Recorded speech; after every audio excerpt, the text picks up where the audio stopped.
For today's project, you will need, of course, your completed Anniken Pillow top. So that is the entire piece triangle background from part one, and then the applique embroidery in whatever style you chose from part two. Today we are going to work on the quilting and creating the backing, so you'll need something to back your pillow with. I have just a cut of muslin that I'm going to cut to size. I have some warm and natural cotton batting. You can use whatever you prefer. We'll cut that to size as well. Then you'll want a selection of embroidery floss or your favorite pearl quilting thread. That's completely up to you what you choose. I think I'm going to keep it simple and just go with this taupey brown color. And that is number 646 if you're interested in that. And I also may use this rust color from JP Coats, which is 290. You can use however many colors you feel like coordinate or contrast. It's really up to you. I'm going to do a very simple stitch pattern, I believe, up through my triangles, my plain triangles, just to highlight around that area. And I will likely do that with the taupey gray, just to keep it a little tonal on this side. And then over here, I'm going to do a mixture of fun little sprig shapes, maybe in a combination, and little leaves, maybe in a combination of the taupey gray and the rust, just to accent the leaves on this side of the panel. So you will also want, obviously, a pair of nice scissors to pin together all of our layers prior to quilting. I like to use safety pins. I also have a wax block that really helps when you're working with your embroidery thread, that pulls together the ends of your thread. So if you can see here on the thread, they tend to get a little difficult to thread because they poof out at the end. So getting them through your needle,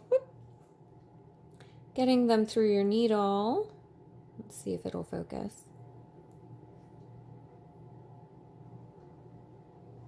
Getting them through your needle hole can be really difficult when they're all poofy like that. But if you use the wax or something similar, you can pull the threads, draw the threads over the wax a few times, and then the wax really pulls those threads together, making them much easier to thread through the needle. You can see they're stiffer now, and they're also a little bit like stuck together because of the wax, so they'll thread much more easily through your needle as you work. Okay, so I am going to put you on fast forward, cut out the backing and the batting, get everything pinned up, and then we will work our way through some stitching. So grab a cup of tea and some supplies and stitch along with me. Okay, I've put you on fast forward for this part, and I am rolling out my muslin. I'm just using a simple muslin backing for my quilting section. I lay my little top out on top of there, and I just cut around it to get a rough size.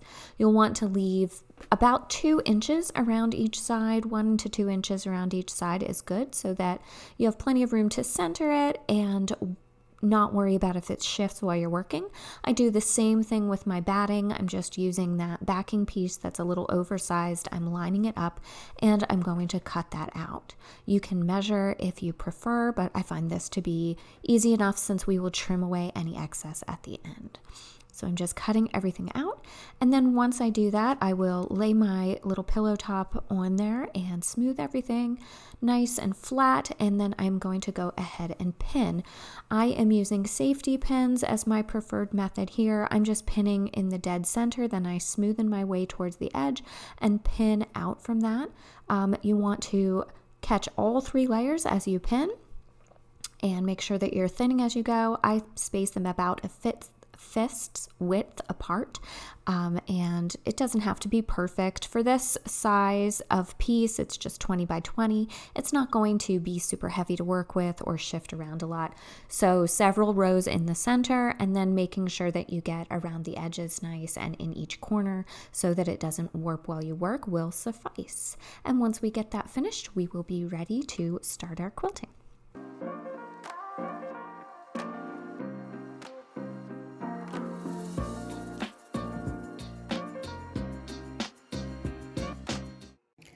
again, to thread my needle, you can see here I'm starting with some pretty spaced out strands on my floss. There are typically 6 different threads there that come together to make your embroidery floss. It's nice and thick so that you can see it and do all of those beautiful details. I'm just going to pull out a length that's about a little bit longer than my arm. I don't like to work with too much at one time. I just find that it gets twisted, and I don't like spending time untying things. So I'm just going to go ahead and start with that. I'm going to make a little knot in the end just by wrapping it around my finger and tucking it through. Nothing special, very basic little knot there. And then I am going to use my wax. I think you could substitute soap also if you had just like a general soap, but I have this little wax block. They last for a really long time. You can see mine has even been used by students, which is why it looks, a little worse for wear, or well loved, but they last for a really long time. I believe this one is like 25 years old. So that's how long I've been sewing and stitching and carrying this around with me. So you can just then take your fibers. If you pinch them between your thumb and index finger or your pointer finger here on your left hand, or whatever is your non-dominant hand, and I like to hold the wax with my dominant hand, and then place those threads underneath of your thumb there and just pull down and across the block, and you'll see it starts to pull them together. You don't need to do it that many times. A few is fine, 3, 4, 5, and then you'll see that it pulls those threads together at the top. It sort of sticks them together. It also makes them much stiffer so that when you go to thread your needle, I can't talk during this part. When you go to thread your needle, it'll slide right up through much easier, and that helps you get it threaded. So then I am just going to do a very basic running stitch. I think I'm just going to start at one end and go about 1/4 inch away from my triangles up this one side, the whole way up the side. And then I will come back down through the center triangles doing the same thing. So going down through there, and I'll go all the way down one side, 1/4 inch away from my triangles. So like that distance about. Can you see that? I'm not sure. And then I will go all the way down, and when I get to the bottom, I will turn and I will come back up. So eventually you'll have an interior outline on all of those plain open triangles of the background. So I am just going to put you on fast forward as I get started, and then probably skip heavily through this just so you can see the progress. I don't think you would want to watch the entire stitching. It's really the most basic of stitches. So the only thing that I tell my students when I'm working with them is you always want to come up from the back. So I'm just going to find my starting point there, coming up through the back. Pull the thread, not the needle, so that you don't have to rethread. You don't pull the thread out every time. And I'm going to go down, and if you get a little practice, I'm going through all 3 layers, but I can come up and down a few times just by manipulating the fabric back and forth a little bit through my needle so that I get more oomph when I pull my needle and thread through. So I'm starting by pulling my needle here, and once I get my needle through, I'm going to pull the thread and come up through, and you can see I have all my little stitches there. I'm going to try to keep it fairly even with the placement, but I also enjoy that hand texture and imperfection. So it's up to you. If you want to be extremely careful with your stitches, you may not want to do a bunch at a time because it is a little bit harder to get that spacing correct, but that doesn't bother me. I kind of like that effect. So I'm just going to keep going.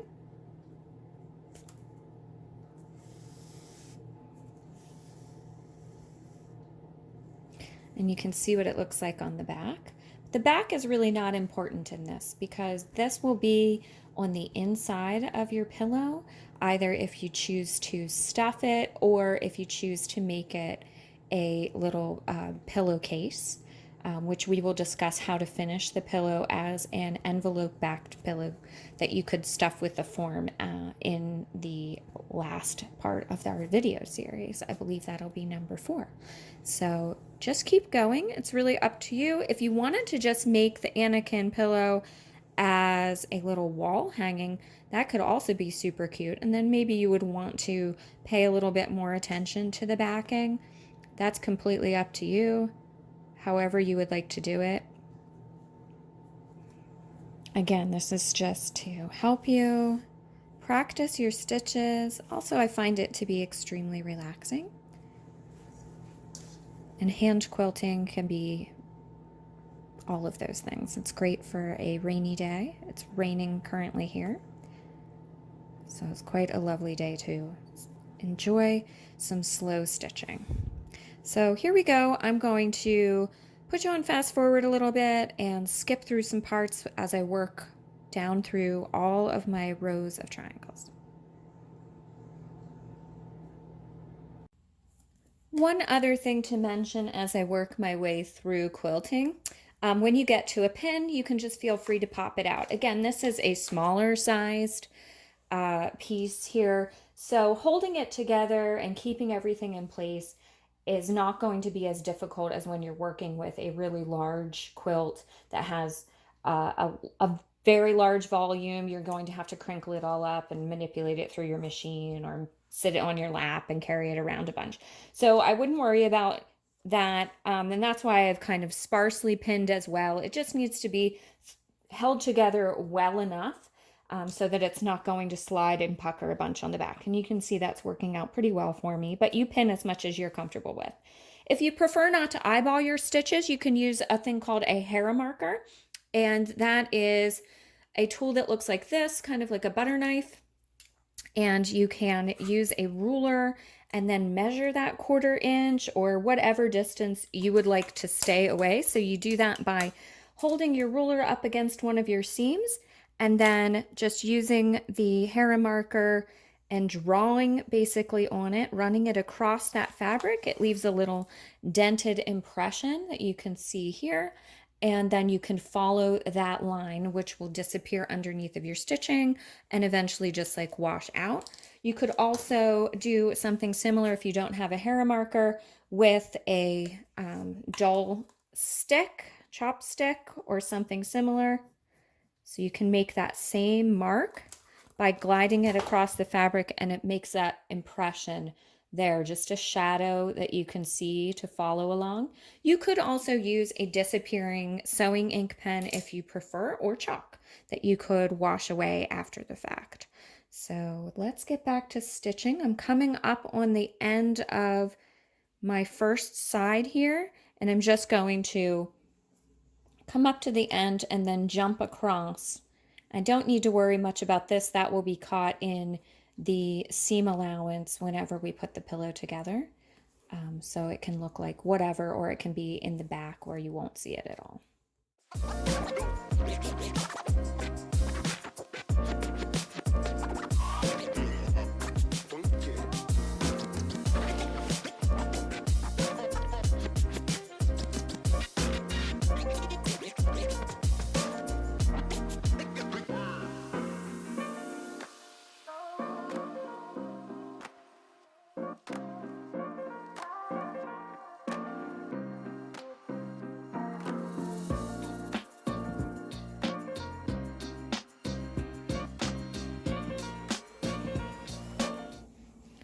So you can see now that you are getting that nice poofy texture from the quilting of the layers with these chunky embroidery stitches that's going to be so inviting on a pillow.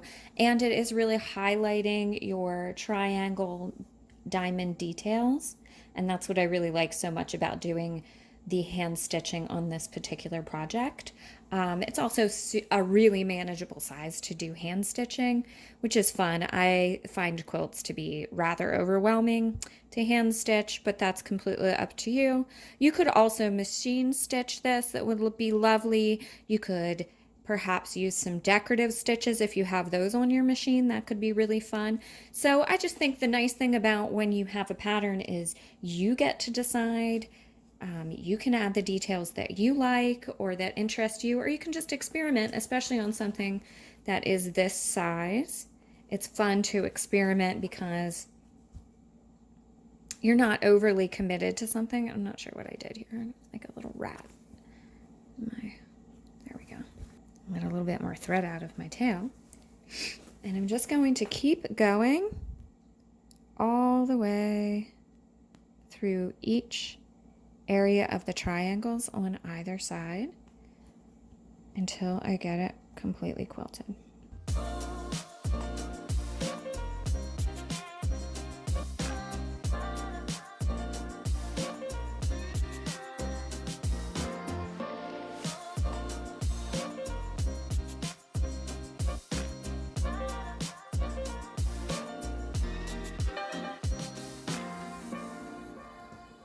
When I get down here to the bottom and I only have a few inches here left on my thread, instead of turning the corner and bringing it across, I'm going to start a new piece down here and go up that side. So I'm just going to bring my thread to the back.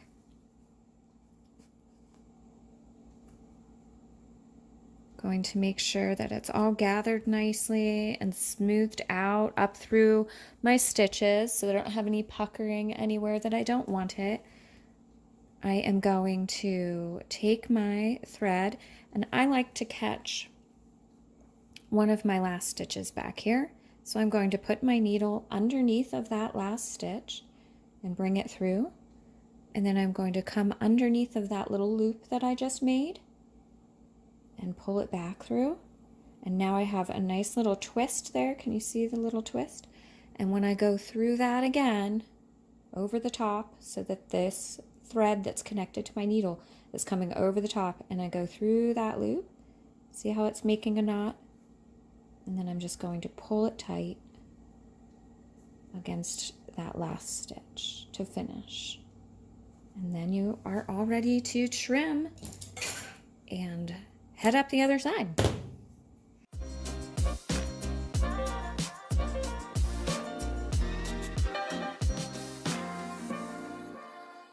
You can see that I have some rather long threads here on my back. I'm not worried about that because, as I mentioned previously, that will be in the interior of my pillow, whether I decide to just stuff it outright or we finish it with an envelope back. This will just be the interior, but if that bothers you, something you can do when you come up and you're ready to jump all the way from this last stitch where I went down to coming up and starting at this stitch over here. That's going to be a long piece of thread on the exterior, or you can run it underneath. So just coming through the backing and putting your needle just right under the backing. Can you see it? It's right there, right underneath of my backing, and I can work it down so it's closer to where I need to come up on the other side. And I can see that, I can judge that by my top stitch here, because I wanted to come up right next to that one. So I'm going to put my needle up right next to that and then pull through. And then that thread will be all tucked underneath of my backing here, and you won't be able to see it, and as well as you won't be able to see it on the front. So just make sure that you're catching this one backing layer and you're running your needle down through between the backing and the batting, and that will hide your thread if you're concerned about something like that. If you wanted to have it a little bit more exposed, or you're concerned about wear and tear for some reason on the back, or again, if you're going to use it as a wall hanging, maybe you don't want all of those exposed threads. But for this particular thing, I don't think that matters. Again, if you were doing something like quilting it on a quilt that was going to be washed and cuddled with a whole bunch, you would want to hide those threads because they would get snagged and pulled out, and it won't last very long. But I think for something like this, it's not as important. So that's just a decision that you can make for yourself, whether or not you think it would receive wear and tear that might snag extra long stitches like that, that you would want to be careful to hide them between the layers.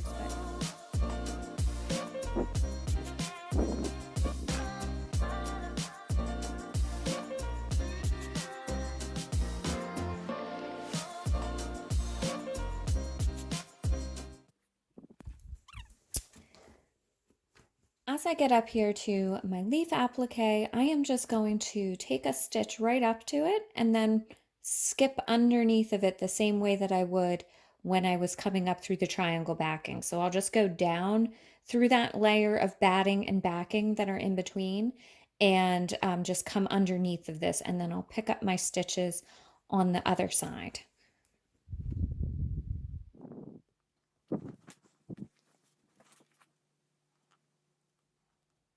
So I'm just feeling with my finger where about that ends over here. You can feel the different texture with your hand.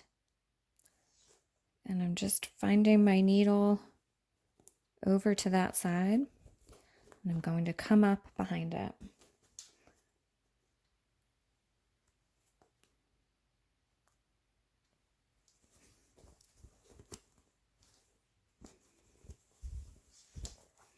So all of that thread is buried behind my leaf applique, which you can't see, but that's right here. I can feel that different texture.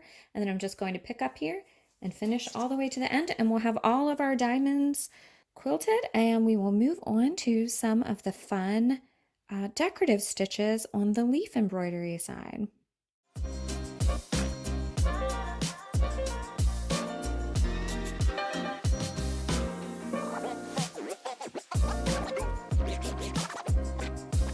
Okay, now I've completed all of the quilting stitches on the diamond side of the pillow top, and I love it. It made it so nice and puffy and textural.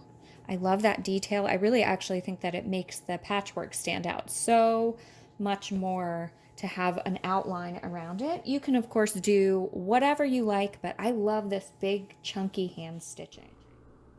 So we've completed the stitching around all of our diamonds in that negative space, which I think really creates a beautiful puffy quilted texture and highlights our patchwork on this side of the pattern.